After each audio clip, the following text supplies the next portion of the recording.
नमस्कार। दिन भर की खबरों का हर अपडेट और फॉलोअप लेकर मैं हाजिर हूं आपके साथ वैभव मिश्रा। खबरों की खबर हो या फिर खबरों पर सीधा असर, हमारे संवाददाता खबरों के पीछे दौड़ते हैं दिन भर।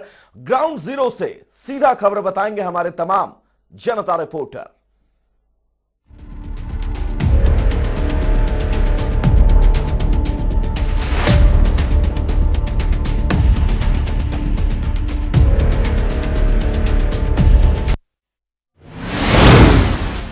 अफगानिस्तान से अमेरिका की सेना वापस लौट चुकी है, तो वहीं अमेरिका के राष्ट्रपति जो बाइडेन ने भी देशवासियों को संबोधित करते हुए कहा कि उन्होंने अब तक जो किया एकदम सही किया। उन्होंने जो अफगानिस्तान के लिए वैसा कोई नहीं कर सकता था। अपनी सेना को वापस बुलाने को उन्होंने एकदम सही ठहराया है। अफगानिस्तान से अमेरिकी फौजों की वापसी के बाद अमेरिका के राष्ट्रपति जो बाइडेन ने बुधवार को पहली बार देश को संबोधित किया, जिस दौरान उन्होंने कहा कि अफगानिस्तान में हमारा मिशन कामयाब रहा। साथ ही उन्होंने आतंकवाद से लड़ाई जारी रखने की बात एक बार फिर से दोहराई।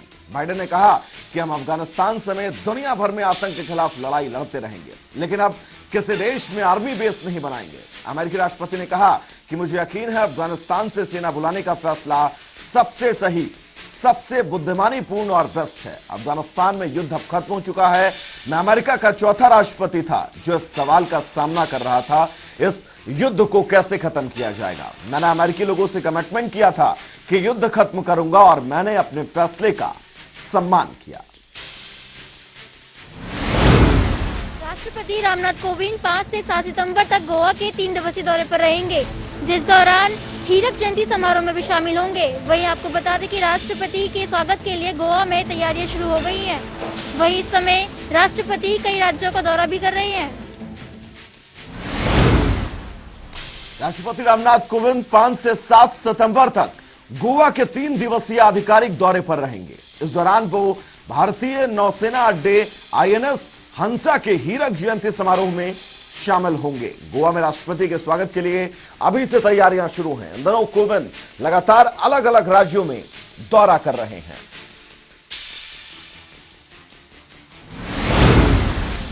हरियाणा के मुख्यमंत्री मनोहर लाल ने बुधवार को चंडीगढ़ में ऑटो अपील सॉफ्टवेयर यानी ऑश का लोकार्पण किया। इस दौरान मुख्यमंत्री मनोहर लाल ने कहा कि यह सॉफ्टवेयर हरियाणा के सेवा अधिकार आयोग और सूचना प्रौद्योगिकी विभाग ने तैयार किया है। मुख्यमंत्री ने कहा कि ऑटो अपील सॉफ्टवेयर का मकसद लोगों को सरकारी योजनाओं का लाभ निचले स्तर पर समयबद्ध तरीके से पहुंचाना है। सीएम ने कहा कि इस सॉफ्टवेयर के बाद जो भी सरकारी सेवाएं हैं उनका तय समय में काम हो सकेगा। इसके साथ ही उन्होंने कहा कि जो अधिकारी समयबद्ध तरीके से काम नहीं करेगा उसके खिलाफ कार्रवाई होगी, जबकि जो अधिकारी इस सॉफ्टवेयर के तहत सही काम करेगा उनको सरकार सम्मानित भी करेगी। काबिले गौर है कि हरियाणा सरकार ऑनलाइन सेवाओं पर पूरा फोकस कर रही है और इसी कड़ी में हरियाणा सरकार करीब 40 विभागों की 550 के करीब ऐसी सेवाएं हैं जिनको लोगों को ऑनलाइन उपलब्ध करवा रही है। पंजाब कांग्रेस प्रभारी और पूर्व उत्तराखंड के मुख्यमंत्री हरीश रावत ने अपने उस बयानों से माफी मांग ली है जिसमें कांग्रेस अध्यक्ष नवजोत सिंह सिद्धू और कार्यकारी अध्यक्षों को पंच प्यारे कहा था। आपको बता दें कि अकाली दल ने धार्मिक भावनाओं को ठेस पहुंचाने को लेकर हरीश रावत पर मामला दर्ज करने की मांग की थी। अब ऐसे में इस मामले को तूल पकड़ता देख हरीश रावत ने अपने बयानों से माफी मांग ली है। तो हरीश रावत ने माफी मांगी है। आपको बता दें ये खबर, अपने बयानों को लेकर हरीश रावत ने माफी मांगी है।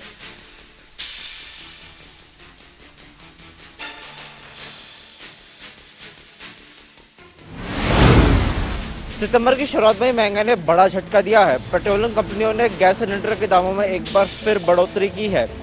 घरेलू LPG गैस सिलेंडर के दाम में 25 रुपए की बढ़ोतरी हुई है, तो वहीं कमर्शियल गैस सिलेंडर के दाम में 75 रुपए की बढ़ोतरी हुई है, जिसके बाद घरेलू गैस सिलेंडर के दाम 884 रुपये हो गया है, तो वहीं कमर्शियल गैस सिलेंडर के दाम 1693 रुपये हो गया है।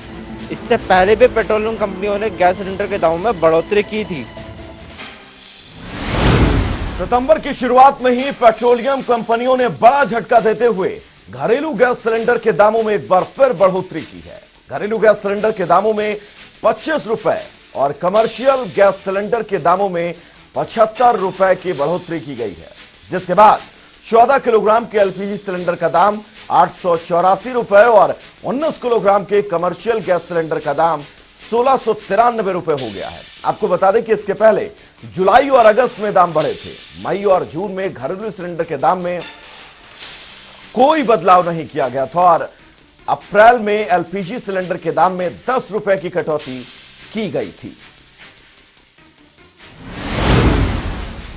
दिल्ली, यूपी, हरियाणा समेत कई राज्यों में स्कूल खुल गए हैं। करीब 2 साल बाद स्कूल खुलने के बाद छात्र भी खुश नजर आए। वहीं स्कूलों को कोरोना नियमों के साथ खोला गया है, यानी छात्रों को मास्क और सोशल डिस्टेंसिंग का सख्ती से पालन करना होगा। साथ ही छात्रों को स्कूल आने के लिए मजबूर नहीं किया जाएगा, यानी ये छात्रों के परिजनों पर निर्भर करेगा कि वो छात्र को स्कूल भेजे या नहीं। कोरोना वायरस महामारी के कारण लंबे वक्त से बंद रहने के बाद दिल्ली, यूपी और हरियाणा समेत कई राज्यों में स्कूल खुल गए हैं। मुंह पर मास्क, सामाजिक दूरी और सैनिटाइजर के साथ बच्चे बुधवार की सुबह स्कूल जाते दिखे। कोविड के कारण करीब 2 साल तक बच्चों को घर पर रहना पड़ा और इस दौरान उनकी पढ़ाई भी प्रभावित हुई, लेकिन अब लगातार कम होते आंकड़ों को देखते हुए कई राज्यों में स्कूल खोलने के फैसले लिए गए हैं। यूपी, दिल्ली, मध्य प्रदेश, कर्नाटक और राजस्थान जैसे राज्यों में सख्त प्रोटोकॉल के साथ स्कूल खुले हैं। आपको बता दें, गाइडलाइन के मुताबिक 60% बच्चे ही स्कूल जा सकते हैं राजस्थान में, जबकि 40% बच्चों की पढ़ाई ऑनलाइन होगी। सुपरटेक एमरोल्ड मामले पर सुप्रीम कोर्ट ने कल 40 मंजिला सुपरटेक ट्विन टावरों को गिराने के आदेश दिए थे। इसी मामले पर यूपी सरकार ने सख्ती बरती है। वहीं सीएम योगी ने दोषी अधिकारियों के खिलाफ सख्त कार्रवाई के आदेश दिए हैं। साथ ही नोएडा विकास प्राधिकरण ने टीम गठित की है, जो पुराने अधिकारियों की रिपोर्ट खंगालने में जुटी है। सुपरटेक के ट्विन टावर मामले में सुप्रीम कोर्ट के आदेश के बाद सीएम योगी आदित्यनाथ ने सख्त रुख दिखाया है। सीएम योगी ने एमरोल्ड कोर्ट में ट्विन टावरों के निर्माण में कथित अनियमितता के आरोपी अधिकारियों के खिलाफ सख्त कार्रवाई करने के निर्देश दिए हैं। कोरोना के मामले में उतार चढ़ाव जारी है। पिछले 24 घंटे में देश में लगभग 41,000 कोरोना के नए मामले सामने आए हैं। कोरोना से होने वाली मौतों का आंकड़ा 3 करोड़ तक पहुंच चुका है। अगले महीने कोरोना की तीसरी लहर आने की संभावना है। विशेषज्ञों की माने तो सितंबर-अक्टूबर में कोरोना अपने पीक पर होगा। 2 लहरों को मात देने के बाद हम तीसरी लहर के लिए पूरी सावधानियों के साथ तैयार हैं। बारिश बेईमान है और मेहरबान भी। अगर बात करें बीते 48 घंटों की, तो देश में जबरदस्त बारिश देखने को मिल रही है, जिसके कारण लोगों को गर्मी से तो राहत मिली ही है, तो वहीं लोगों की परेशानियां भी बढ़ चुकी हैं। जल भराव के कारण रोडों पर जबरदस्त ट्रैफिक जाम देखने को मिला है और लोगों के घर के बाहर पानी भी जमा हो चुका है। और अगर बात करें बीते 19 सालों की, तो इस बार बारिश का रिकॉर्ड टूट चुका है। उत्तर भारत के साथ साथ हिमाचल प्रदेश में भी बारिश जो है वो आज भी देखने के लिए मिली और ये कहा जा रहा था कि मॉनसून अभी खत्म नहीं हुआ है। इसी कड़ी में राजधानी शिमला में भी आज बारिश दर्ज की गई है। तस्वीरें आपको दिखाना चाहेंगे राजधानी शिमला से।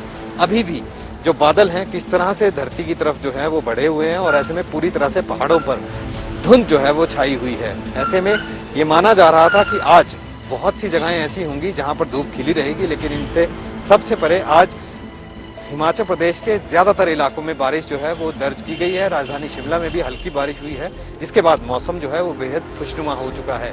यही हालात कमोबेश हिमाचल प्रदेश के लगभग सभी जगहों पर देखने के लिए मिले। आज दिन भर बारिश जो है उसका माहौल यहाँ पर बना रहा, काले बादल जो हैं वो आसमान में छाए रहे।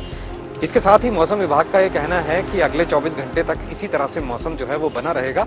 वहीं राजधानी शिमला में हल्की बारिश के बाद तापमान में गिरावट दर्ज की गई है। हल्की ठंड बढ़ गई है, जिसके कारण यहाँ पर लोगों ने स्वेटर्स जो है वो यहाँ पर निकाल दिए हैं। कहीं ना कहीं मौसम विभाग ये मान रहा है कि आने वाले दिनों में मौसम बेशक साफ रहेगा, लेकिन अब तापमान जो है वो गिरेंगे और जिसके बाद ठंड जो है वो पहाड़ों पर लौटना शुरू हो चुकी है। बरसात के चलते निचले इलाकों में जल भराव हो गया है, जिसके चलते लोगों को आवागमन में काफ़ी समस्या का सामना करना पड़ रहा है। लोगों का कहना है कि वह अनेकों बार प्रशासनिक अधिकारी को इस समस्या के बारे में अवगत करा चुके हैं, लेकिन अभी तक उनकी समस्या कोई समाधान नहीं हो पाया है। आलम यह है कि बारिश के चलते तालाब तक ओवरफ्लो हो गए हैं, तालाबों का पानी गलियों के अंदर एकत्रित होना शुरू हो गया है, सीवर भी ओवरफ्लो होकर गलियों में उनका पानी भरना शुरू हो गया है। हरियाणा में तमाम सरकारी और निजी स्कूलों में चौथी और पांचवी की कक्षाएं बुधवार से हरियाणा में तमाम सरकारी और निजी स्कूलों में चौथी और पांचवी की कक्षाएं आज से शुरू हो गईं। कोरोना संक्रमण के मामलों पर काफ़ी हद तक नियंत्रण के बाद प्रदेश सरकार ने लंबे समय के बाद प्राथमिक कक्षाएं शुरू करने की मंजूरी दी है। हालांकि बच्चों को माता पिता की लिखित अनुमति के बाद ही स्कूल आने की अनुमति मिलेगी। हरियाणा में 6ठी से 12वीं तक की सीमित कक्षाएं पहले से ही लग रही हैं। मौलिक शिक्षा निदेशालय ने साफ कर दिया है कि ऑफलाइन पढ़ाई शुरू होने के बावजूद बच्चों को कक्षा में हाजिरी लगाने की अनिवार्यता नहीं है। विद्यार्थियों के लिए ऑनलाइन और मुख्यमंत्री दूरवर्ती शिक्षा कार्यक्रम के तहत पढ़ाई जारी रहेगी। स्कूलों में प्रवेश के समय बच्चों का तापमान मापा जाएगा और पूरी डिटेल मुख्यालय को भेजनी होगी। एक दिन में 50% बच्चों को ही बुलाया जाएगा। लंबे अंतराल के बाद आज हरियाणा में खुले प्राइमरी स्कूल, चौथी और पांचवी की कक्षाएं लगाई जाएंगी। वहीं यमुनानगर में भी प्राइमरी स्कूल आज कोरोना नियमों के साथ खुले। वहीं रामपुरा के सरकारी स्कूल में आज अनोखे ढंग से बच्चों का स्कूल आने पर स्वागत किया गया। जब बच्चे स्कूल में पहुंचे तो स्कूल स्टाफ द्वारा उन्हें फूल मालाएं पहनाकर, तिलक लगाकर और पुष्प वर्षा कर उन्हें स्कूल में एंट्री दी गई। साथ ही स्कूल प्रशासन का ये कहना था कि हम भी बच्चों के आज आए हैं, इसको लेकर काफ़ी उत्साहित हैं और जो सरकार के दिशा निर्देश थे उसके अनुसार सभी कोरोना नियमों का पालन किया जाएगा और सभी अभिभावकों को भी उसके बारे में बताया गया है। वहीं आज जब इतने लंबे अंतराल के बाद जब स्कूल खुले तो छोटे छोटे बच्चे भी काफ़ी उत्साहित नजर आए। चौथी और पांचवी क्लास की जो छात्र छात्राएं थे उनका कहना था कि इसको लेकर हम बेहद उत्साहित हैं, क्योंकि कहीं ना कहीं ऑनलाइन पढ़ाई करने में जो दिक्कतें आ रही थी अब वो उन्हें दिक्कतें नहीं आएंगी और वो ठीक तरीके से पढ़ पाएंगे। वहीं बच्चों के अभिभावक भी जो स्कूल छोड़ने आए थे वो भी काफ़ी उत्साहित नजर आए। उनका भी ये कहना था कि जो पढ़ाई स्कूल के अंदर हो सकती है वो ऑनलाइन नहीं हो पाती, इसलिए उनका ये कहना था कि बच्चों के अंदर भी जो एक एक्साइटमेंट थी, जो उत्साह था वो देखने को मिला और आज जल्दी से बच्चे स्कूल के लिए तैयार हो गए थे। वहीं सबका ये कहना है कि जिस प्रकार से तीसरी लहर की बात की जा रही है सब कुछ ऐसे ही सही चलता रहे और कोरोना का जो प्रकोप है वो आगे ना बढ़े, ताकि इसी प्रकार से बच्चों की पढ़ाई होती रहे, क्योंकि कहीं ना कहीं कोरोना काल के चलते बच्चों की शिक्षा भी काफ़ी प्रभावित हुई है। तो काफी समय बाद एक बार फिर से हिमाचल प्रदेश में महाविद्यालय जो है वो खुलते हुए दिखाई दे रहे हैं। आज 1 तारीख है, 1 सितंबर को जैसा कि प्रदेश सरकार ने गाइडलाइंस जारी की थी, एसओपी के तहत हर एक महाविद्यालय को खोलने का निर्णय लिया गया है। पर लेकिन अगर ऊना महाविद्यालय की बात करें, यहाँ पर छात्र मास्क लगाकर तो आ रहे हैं, पर लेकिन यहाँ पर सुरक्षा इंतजामों के मद्देनजर ना ही थर्मल स्कैनिंग हो रही है और ना ही यहाँ पर सैनिटाइजर की कोई व्यवस्था की गई है। विद्यार्थी परिषद के कार्यकर्ताओं का कहना है कि हमने प्रधानाचार्य महोदय से पहले भी मांग की थी कि यहाँ पर सैनिटाइजर टनल की व्यवस्था की जाए, क्योंकि हजारों की तादाद में छात्र जो हैं कॉलेज में प्रवेश करते हैं, पर लेकिन आज दिन तक जिला प्रशासन व कॉलेज प्रशासन ने उनकी एक नहीं सुनी। तो कुल मिलाकर यहाँ पर अगर देखा जाए तो यहाँ पर छात्रों का आना जाना लगातार जारी। आज पहला दिन है, हालांकि 100% के साथ हम इसको नहीं कह सकते हैं, पर लेकिन कहीं ना कहीं आज 50% के आसपास छात्र जो हैं कॉलेज में पहुँच रहे हैं।